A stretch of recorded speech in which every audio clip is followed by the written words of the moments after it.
Thank you, Kevin. I want to first apologize to the United Methodist Men. We're having technical difficulties, so we weren't able to go Facebook Live. So this recording will be made available shortly.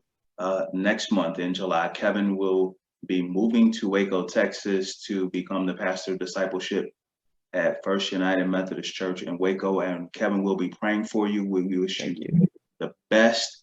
We hope to see you again at a United Methodist Men's gathering. But before we go, because our time is almost over, I want you to speak to United Methodist Men from what's on your heart, and then we will end our discussion tonight.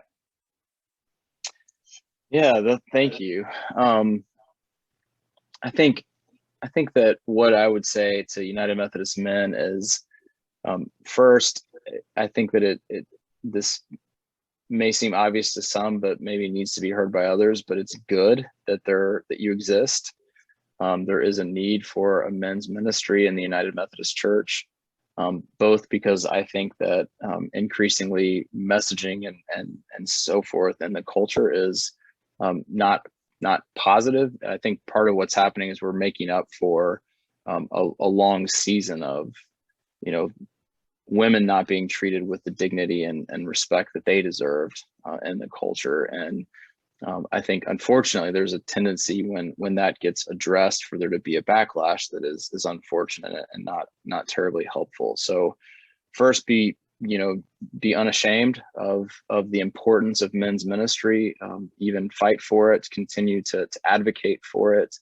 I have found that it has surprised me how easy it is to get men to gather together, because it seems to be that there are many men who are looking for spaces to connect and belong and to even share deeply, to enter into the deep places where they're seeking deeper faith and encounters with God and wanting to find, people to enter into the struggle with them in different places and seasons of their lives.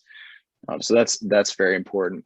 The second piece, I think, related to that is please resist, enter into prayer with God, spiritual warfare, even, to not become defensive and angry and hostile in this cultural moment. It's a difficult balancing act that I think we only walk out well if it is fully immersed in the means of grace and dependence on God.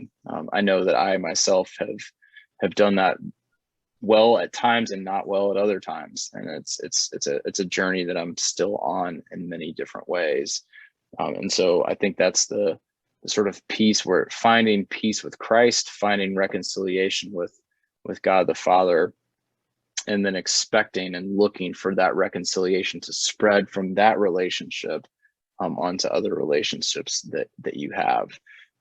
That's what I love about the gospel is it's contagious. It likes to spread. It likes to move from one place of healing and redemption to the next and the next and the next. And don't forget that we already know how the story ends.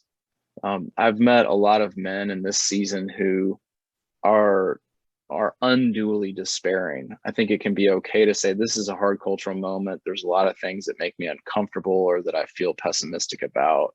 But don't forget that we know how the story ends. We know that the Lord is not going to let the Church of Jesus Christ fail.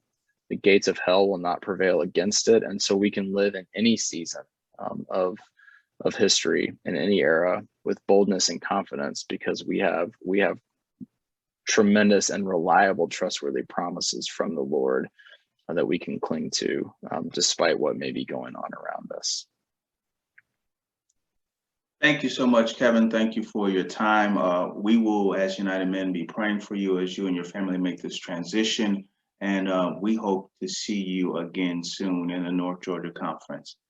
Thank you, Kevin, for joining us tonight. Thank you.